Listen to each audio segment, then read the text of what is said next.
내가 참된 것을 내게 보이리라. 보라, 바사에서 또 새 왕들이 일어날 것이요 그 후에 넷째는 그들보다 힘이 부유할 것이며 그가 그 부유함으로 강하여진 후에는 모든 사람을 충동하여 헬라 왕국을 칠 것이며 장차 한 능력 있는 왕이 일어나서 큰 권세로 다스리며 자기 마음대로 행하리라. 그러나 그가 강성할 때 그의 나라가 갈라져 천하 사방에 나누일 것이나 그의 자손에게로 돌아가지도 아니할 것이요 또 자기가 주장하던 권세대로도 되지 아니하리니 이는 그 나라가 뽑혀서 그 외에 다른 사람들에게로 돌아갈 것입니다. 남방의 왕들은 강할 것이나 그 군주들 중 하나는 그보다 강하여 권세를 떨치리니 그의 권세가 심히 클 것이요 몇 해 후에 그들이 서로 단합하리니 곧 남방 왕의 딸이 북방 왕에게 가서 사친하리라. 그러나 그 공주의 힘이 쇠하고 그 왕은 서지도 못하며 권세가 없어질 뿐 아니라 그 공주와 그를 데리고 온 자와 그를 낳은 자와 그때 도와주던 자가 다 버림을 당하리라. 그러나 그 공주의 본 족속에게서 난 자 중에 한 사람이 왕위를 이어 권세를 받아 북방 왕의 군대를 치러 와서 그의 성에 들어가서 그들을 쳐서 이기고 그 신들과 또 만든 우상들과 은과 금의 아름다운 그릇들은 다 노략하여 애국으로 가져갈 것이요 몇 해 동안은 그가 북방 왕을 치지 아니하리라. 북방 왕이 남방 왕의 왕국으로 쳐들어갈 것이나 자기 본국으로 물러가리라. 그러나 그의 아들들이 전쟁을 준비하고 힘이 많은 군대를 모아서 물이 넘친같이 나아올 것이며 그가 또 와서 남방 왕의 견고한 성까지 칠 것이요 남방 왕은 크게 노하여 나와서 북방 왕과 싸울 것이라. 북방 왕이 큰 무리를 일으킬 것이나 그 무리는 그의 손에 넘겨준 바 되리라. 그가 큰 무리를 사로잡은 후에 그의 마음이 스스로 높아져서 수만 명을 엎드러뜨릴 것이나 그 세력은 더하지 못할 것이요 북방 왕은 돌아가서 다시 군대를 전보다 더 많이 준비하였다가 몇 대 곧 몇 해 후에 대군과 많은 물건을 거느리고 오리라. 그때 여러 사람이 일어나서 남방 왕을 칠 것이요 내 백성 중에서도 포악한 자가 스스로 높아져서 환상을 이루려 할 것이나 그들이 도리어 걸려 넘어지리라. 이에 북방 왕은 와서 토성을 쌓고 견고한 성읍을 점령할 것이요 남방 군대는 그를 당할 수 없으며 또 그가 택한 군대라도 그를 당할 힘이 없을 것이므로 오직 와서 치는 자가 자기 마음대로 행하리니 그를 당할 사람이 없겠고 그는 영화로운 땅에 설 것이요 그의 손에는 멸망이 있으리라. 그가 결심하고 전국에 힘을 다하여 이르렀다가 그와 하친할 것이요 또 여자의 딸을 그에게 주어 그의 나라를 망하게 하려 할 것이나 이루지 못하리니 그에게 무익하리라. 그 후에 그가 그의 얼굴을 바닷가로 돌려 많이 점령할 것이나 한 장군이 나타나 그의 정복을 붙이게 하고 그 수치를 그에게로 돌릴 것이므로 그가 드디어 그 얼굴을 돌려 자기 땅 산성들로 향할 것이나 거쳐 넘어지고 다시는 보이지 아니하리라. 아멘. 다니엘에게 나타난 천상의 존재는 이제 구체적으로 앞으로 일어날 일들을 다니엘에게 말해줍니다. 우리가 다니엘서 7장, 8장에서 봤던 환상에는 동물이라든가 뿔에 빗댄 표현들이 많이 나왔습니다. 하지만 이제 11장부터서는 실제 사람들이 등장을 합니다. 이전의 환상에 비해 훨씬 더 직접적으로 앞으로 펼쳐질 일들을 알려주고 있는 겁니다. 역사적으로 보자면 오늘 본문의 말씀은 바사, 곧 페르시아 제국부터 시작해서 알렉산더의 헬라 제국을 거쳐 그 뒤에 일어난 프톨레미 왕조와 셀루쿠스 왕조에 이르기까지의 일들을 알려주고 있습니다. 11장 2절에 보면 바사 제국에 차례로 왕들이 일어나며 그 가운데 넷째 왕은 헬라 왕국을 친다고 합니다. 이것은 가사 제국이 그리스를 정복하려고 침략한 일인데 역사적으로는 페르시아 전쟁이라고 합니다. 하지만 가사 페르시아는 그리스를 정복하지를 못합니다. 그 뒤에 그리스 곧 헬라에 한 능력 있는 왕이 등장합니다. 3절에 그 내용이 나오는데 이 능력 있는 왕은 알렉산더 대왕을 가리킵니다.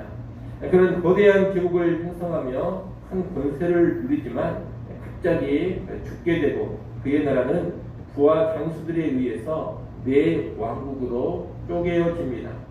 이 네 왕국 가운데 두드러진 나라가 옛 바벨론과 페르시아 지역을 다스리던 셀루쿠스 왕조와 애굽 지역을 다스리는 프톨레미 왕조입니다.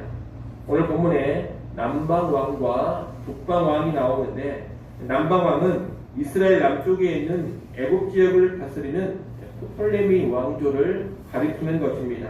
그리고 북방 왕은 이스라엘 땅 북쪽에 있는 옛 바벨론 페르시아 지역을 다스리는 셀루쿠스 왕조를 가리키는 겁니다. 역사적으로 보면 이 두 왕조는 오랜 세월에 걸쳐서 다투고 경쟁합니다. 치열한 전쟁을 치르기도 하고 때로는 결혼을 통한 동맹을 맺기도 하는데 이 와중에 큰 고통을 당한 지역이 이스라엘입니다. 이스라엘, 다시 말하면 오늘날 팔레스타인 땅은 남쪽의 애국 지역과 북쪽의 바벨론 지역 사이에 위치해 있습니다. 그러니 남방과 북방이 서로 상대를 정복하려고 하면 이 팔레스타인 땅을 먼저 점령해야 합니다. 그러니 남방과 북방의 전쟁의 소용돌이에 늘 휘말리고 늘 고통당하는 지역이 이스라엘 땅이었던 겁니다. 오늘 본문의 내용들은 구체적인 역사적인 사건들과 잘 일치합니다. 하지만 이 시간에 그 내용들을 세세히 설명해 드리는 것은 시간이 너무 많이 걸리기 때문에 다만 남방왕과 북방왕, 다시 말하면 프톨레미 왕조와 셀루쿠스 왕조 사이에 일어나는 역사의 큰 흐름만 아는 것이 좋겠습니다. 남방왕과 북방왕, 다시 말해 프톨레미 왕조와 셀루쿠스 왕조가 서로 경합을 하는데 처음에는 프톨레미 왕조 곧 남방왕이 득세합니다. 그래서 그 기간에는 이스라엘이 남방왕의 지배를 받습니다. 남방왕이 득세하는 이야기가 5절로 8절에 나옵니다. 그러다가 북방왕이 득세하기 시작하는데 북방왕이 남방을 압도하고 이스라엘 땅을 지배하게 되는 이야기가 9절로 19절에 쭉 나옵니다. 특히 15절부터 19절에 등장하는 북방의 왕은 셀루쿠스 왕조의 안티오쿠스 3세입니다. 그는 남방의 군대를 물리치고 16절에 보면 영화로운 땅에 산다고 합니다.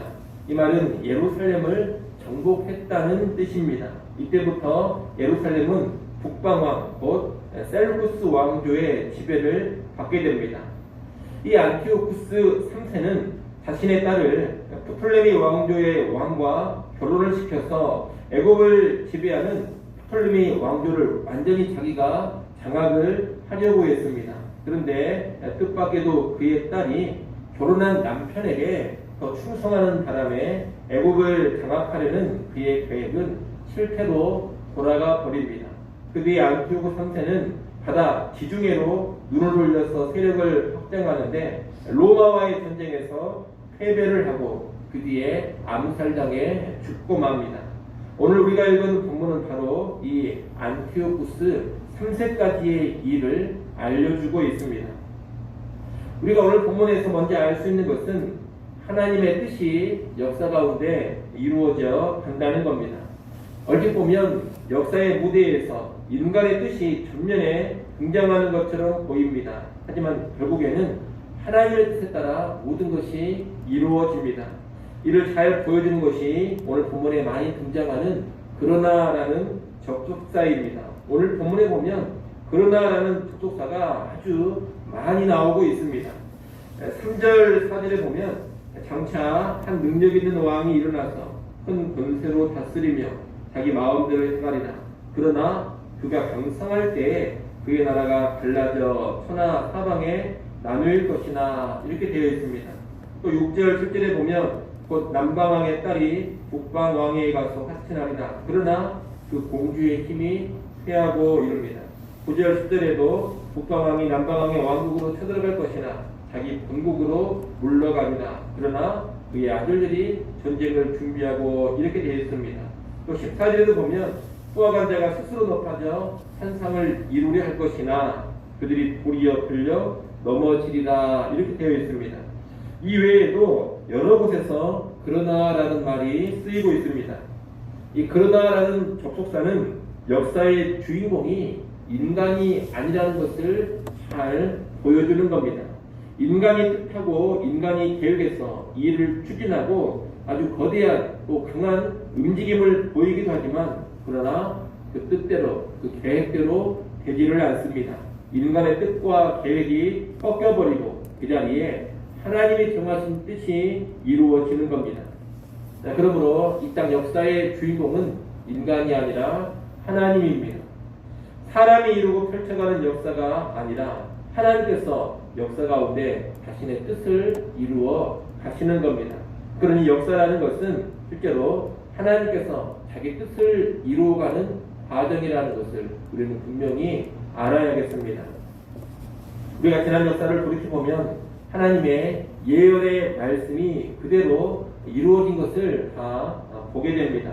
앞으로의 역사도 그럴 겁니다. 앞으로 우리에게 펼쳐지는 역사도 인간의 뜻이 아닌 하나님의 뜻이 이루어질 것이고 인간의 계획이 아닌 하나님의 계획이 앞으로의 역사 가운데 성취되어져 갈 겁니다.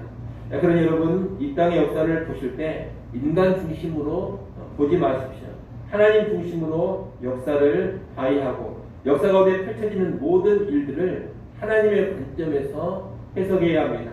우리가 성경을 볼 때만 성령님의 도우심, 성령님의 조명이 필요한 것이 아닙니다.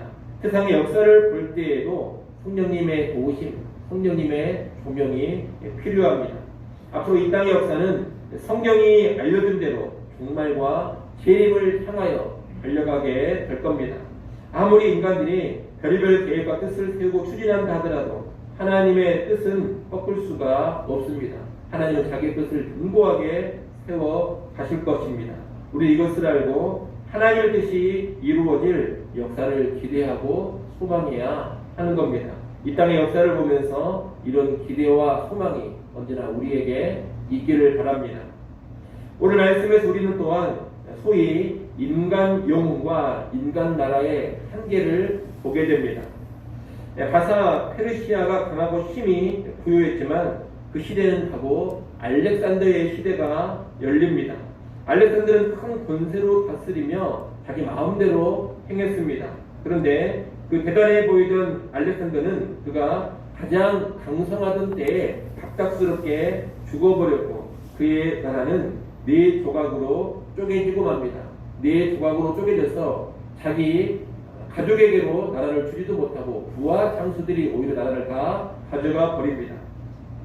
또 남방왕과 북방왕의 오랜 전쟁 끝에 주도권을 잡은 북방왕 안티오쿠스 3세도 불의의 일격에 쓰러지고 맙니다. 그래서 19절에 보면 거쳐 넘어지고 다시는 보이지 아니하니라 이렇게 말씀합니다. 여러분 세상에 그 대단해 보이는 영웅들과 그 강성해 보이는 나라들이 다 넘어지고 무너지고 다시는 보이지 않습니다. 아무리 강하고 대단한 인물, 나라가 있다 한들 그들은 무너지고 다 몰락해 버린 겁니다. 결국은 사라져서 다시는 보이지 않습니다. 잠깐 있다가 사라질 안개와 같은 존재들이 바로 세상의 강한 나라들, 또 세상의 영웅들인 겁니다. 근데 성경에 보면 이런 세상의 영웅과 세상의 강한 나라는 다 무너지고 몰락하고 사라져 버리지만 하나님의 뜻을 행하는 사람은 영원히 있게 된다. 그렇게 말씀합니다. 요한일서 2장 17절에 보면 이 세상도 그 정욕도 지나가되 오직 하나님의 뜻을 행하는 이는 영원히 거하느니라. 그렇게 말씀합니다. 큰 영웅들과 나라들은 사라지지만 하나님의 뜻을 행하는 사람은 영원히 남는다는 겁니다. 그러니 여러분, 세상에 영웅이 되려고 하지를 마시고 또 대단한 세상 나라의 백성으로 살아가려 하지 마시고 하나님의 뜻을 행하는 하나님 나라의 백성으로 살아가시기를 바랍니다. 그런 사람이 세상의 영웅보다 훨씬 더 위대한 사람이라는 것을 우리는 분명히 알아야 할 것입니다. 또한 잠깐 있다 사라지고 다시는 보이지 않게 될 세상의 영웅이나 세상의 강한 나라를 의지하지 않기를 바랍니다. 썩어질 것을 의지하는 것보다 더 허망한 것은 없습니다.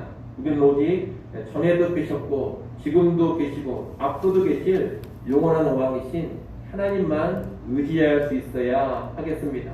어저께나 오늘이나 변함없으시며 영원 무궁한 왕으로 계시는 주 예수만 의지할 수 있어야 할 것입니다. 그것이 믿음이요 신앙입니다. 이를 꼭 기억하시고 세상 속에서 언제나 하나님만 바라보고 예수 그리스도만 의지하는 성도들이 되어서 영원히 남는 인생 될 수 있기를 간절히 축원합니다. 기도하겠습니다.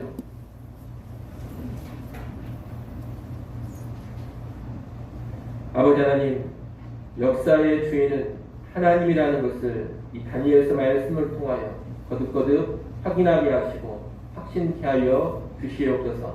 세상의 역사를 바라볼 때 인간의 뜻이 이루어져가는 역사가 아니라 오히려 하나님의 뜻이 성취되어져가는 그러한 역사로 바라보게 하여 주시옵소서.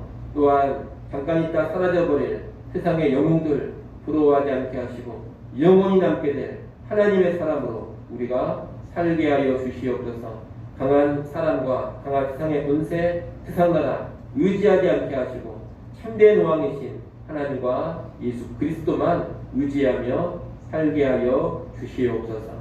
아버지 하나님, 이 시간도 하나님께 나와 다시금 기도하여 주셔서 감사합니다. 기도하는 시간 우리의 눈을 들어 다시금 하나님을 바라보게 하시고 하나님 앞에 바로 서게 하여 주옵소서. 하나님을 전적으로 의지하는 신앙의 사람들, 믿음의 사람들 되게 하시고 하나님 의지하여 오늘 하루도 승리하며 나아가게 하여 주옵소서. 예수님의 이름으로 기도드리옵나이다. 아멘.